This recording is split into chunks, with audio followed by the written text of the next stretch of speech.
Welcome to my Common Sense Living podcast, where I plan to add common sense and value to your life. So it's going to be a short one today because it's the holidays and people are busy and kind of a recap. So bear with me. The past couple of years have left many of us feeling unsure about the state of the world, pretty much about everything. Who can you trust? So my answer to this is allowing God into your life, fully accepting him, not just going to church on Sunday or proclaiming yourself as a Christian, yet not acting like one. I'm sure we all know someone that fits that description. Perhaps we know that person very well and see them every time we look in the mirror. This time of year brings me to reflection on this past year, on life in general, love and loss. How has the good, the bad, and the ugly been handled?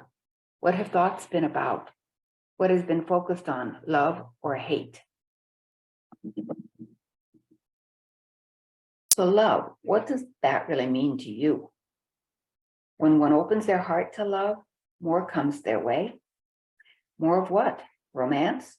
That's love, right? Is it? It can be a part of love. What if love is giving of yourself? What does that mean to you? I'm sure someone somewhere takes it literally and uses that as an excuse for weak morals and sleeps around. After all, they would be sharing of themselves, right? So my thought of giving of self means to take care of me first and then give what I can, where I can, and to whom I can. What can I do to show someone I care? How can I ease their burden? As a child, we didn't have much. And my father worked with a man who had even less. He had small children and couldn't afford Christmas presents. So I learned a lesson of giving then. Dad made us go through all our toys, and we had to part with some, the ones we didn't use much. But we had comic books, and some of you are old enough to remember Little Lulu, a comic book. I had read that 3 times at least. Seeing the cover, I knew the story. Did I need to keep it? No. Giving it away? Oh, that was just horrible. It was horrible to be giving something that I treasured, yet I didn't need it. So when I reflect back on that, I'm so thankful that my father taught us to give, because that meant so much to that man. That meant so much to those children. So another way you can ease a burden is a simple phone call, a card, or a smile or compliment to a stranger, making that heart-to-heart connection. Sometimes it's those little things that speak louder than the splashy gesture. So we all know about the glass that's half full, okay? And if you don't, so you have an 8-ounce glass and you pour water into it to the 4-ounce mark. So how do you see that glass? Is it half full or is it half empty? I always thought it was half empty because it wasn't full. Somewhere along in life, I changed my attitude and saw it as half full. Having seen it as less than, as in half empty, focuses on lack. So how does that make you feel right this minute, focusing on lack? Kind of a downer, isn't it? Now think of it as being half full. Did you feel a different emotion? I certainly did. I was raised with honesty and integrity. My religion was under God's sky, in nature, taking care of the plants, animals, raising our own garden, learning how to care for God's gifts to us. I didn't go to church till I was 17 and went with my boyfriend. I tried church more than once and different churches. They all seemed the same. I admit I passed judgment on the attendees. I thought going to church meant you were a good person. Living his church is his example of his blessings. Life taught me most folks that went to church were trying to be good people, but some used going to church as a tool for status and perhaps even control. I'm sure we can name a handful of those kind of people, and unfortunately, many are our leaders in one capacity or another. So just going to church, it's going through the motions. It's using God for personal gain.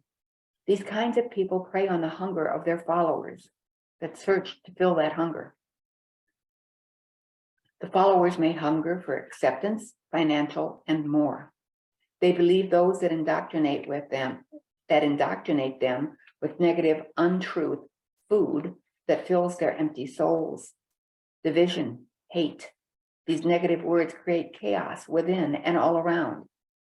They create a division of yours and mine, fair and unfair, etc. We see that in our world on a daily basis now. Hate is bred in part in minds that use God and church to further their agenda. But I'm going to let you in on a big secret. The future is far brighter than you think. I know. The road to happiness, love, and miracles is the same as it has always been, but the trick is to how to find it. This might sound woo-woo, but miracles come when you get out of your own way and plunge into the flow of life. They come once you begin to free yourself and the thoughts, relationships, habits, or patterns that no longer serve you. I thought I knew my path. I was always friendly, talked to anyone that would listen. Some things never change. A radio announcer, is that my path? How about a weather woman? Neither one. I'm scared of public speaking, so that's not going to happen. I kept looking for my path. While on my journey, I learned how to dance. I joined the military, took classes, put myself through nursing school, and kept learning and meeting people. When the student is ready, the opportunity presents itself. While at a holistic Chamber of Commerce meeting in San Antonio, the lady sitting next to me presented an opportunity for me to explore. I had a choice. I could say yes, or I could say no, and always wonder what could or would have been. I accepted, yet wasn't sure what it was all about. I just knew I was to do it. So my current journey began this year at Sticker Shock in March. I didn't get much information about what I was getting into, but I dressed up, showed up, and learned from it. I gave my first speech since college speech class many years ago. I was nervous. I didn't know anyone there, and that's good and bad, right? I started out on stage, and near the end of my story, I froze. I attempted to recover by saying I was doing exactly what one shouldn't do during a speech, right? Needless to say, I was embarrassed, ashamed of myself. I've always been hard on myself. 5 months later, my second sticker shock. The confident me dressed up and showed up. I had met several of the attendees the first time and now knew what to expect. I rocked that stage. Those that met me the first speaking event were amazed at my transformation. I think it was my twin showed up, the confident one. Not only did I rock that stage, I had transformed my image as well. Daniel, my mentor, said I looked 20 years younger. Now, what woman doesn't want to hear that? That weekend, I was asked to MC at an upcoming event, the Inner Beauty Conference. I was also invited to speak at the Achieve Conference in Denver. This year's journey has given rise to my meeting many incredible people from all over the world. A big hi, y'all. I also launched my Common Sense Living podcast, where I had planned to talk and have interviews about health and wellness. While my podcast is doing well, so is censorship. I have a strike against me for telling the truth I paid good money to learn in nursing school. My disclaimer states I do not diagnose nor prescribe, that I offer information for you to ponder. The reader or listener does with this information whatever they want. So while at the Inner Beauty Conference, it was brought to my attention that I needed to write my book. The world needs it now. My book is about my abundant spiritual experiences, incorporating all the senses over many years. It doesn't have a title yet and won't be published until approximately March of 2023. So it turns out talking is coming back into my life in the future. Whatever will be my topics about, I don't know. God came into my rescue on that as well. Listen, learn, and share. So while being able to speak is good, God has demonstrated to me that sometimes listening is just as good and maybe even better. I shared a post on social media about the holidays being hard, really hard on some people to get through due to various experiences in their life. Because of this post, I met a man who shared with me about his struggle. I'll call him Ben. We've spoken on the phone several times. He was strong enough to cry. What do you do when someone is crying? You attempt to comfort, not fix them. You let them cry. Crying is a release of emotions that we've kept pent up inside, trying to put on the front to people that we're okay. And inside we're just falling apart. So when we allow ourselves to cry, that releases those emotions. And I know for myself, I feel so relaxed after, so refreshed. So that's what I did for Ben. I listened. So God gave me that discernment to just listen. So I thank you, Ben, for trusting me and sharing your pain, that you felt safe with me to bless me with your story. I cherish that. In my response to another person on social media, I'll call him Kelly, he shared his story of abuse. Yes, dear society, there are men that are abused. It doesn't happen to only the women. Sometimes the woman is the abuser.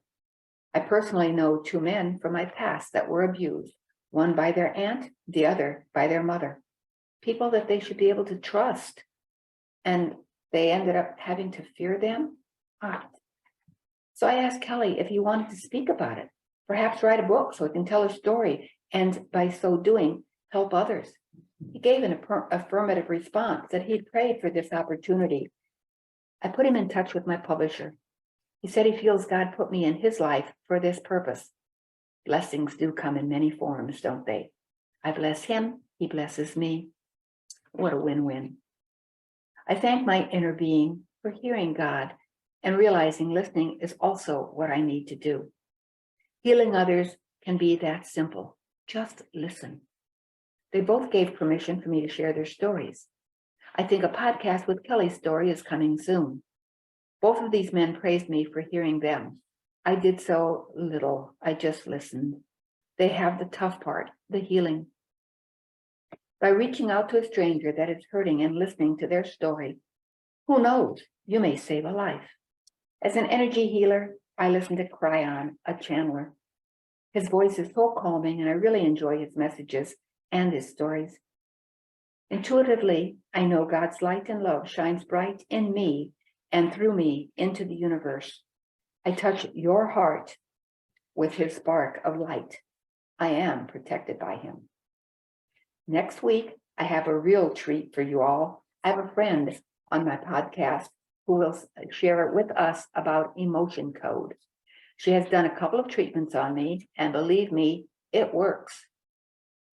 I'll give you a hint. Shoulder pain for over 30 years, and it's gone. It's gone. IT band injury on my right leg 15 months ago, and bleep, the system can't fix it. In fact, the bleep suggested drugs or hip replacement surgery for a super tight IT band. Come on, man. Instead, I searched for a sports masseuse. My intuition told me I needed that modality. I found Jimmy, and I'm so much better. And using emotion code, I have minimal pain. I have one more session coming. So stay tuned. Exciting things are yet to come.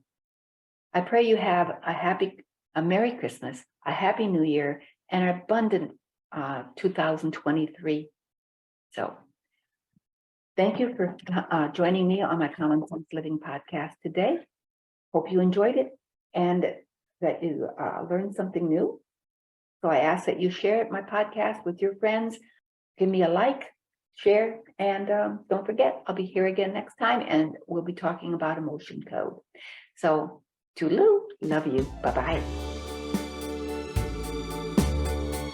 Thank you for tuning in to my Common Sense Living podcast today. I hope you enjoyed it, and I'm sure you learned something new. Please leave a kind review and share this episode with a friend. And be sure to subscribe yourself.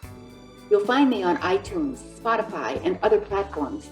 And don't forget, we'll be here again next week with another insightful episode of Common Sense Living. I can hardly wait.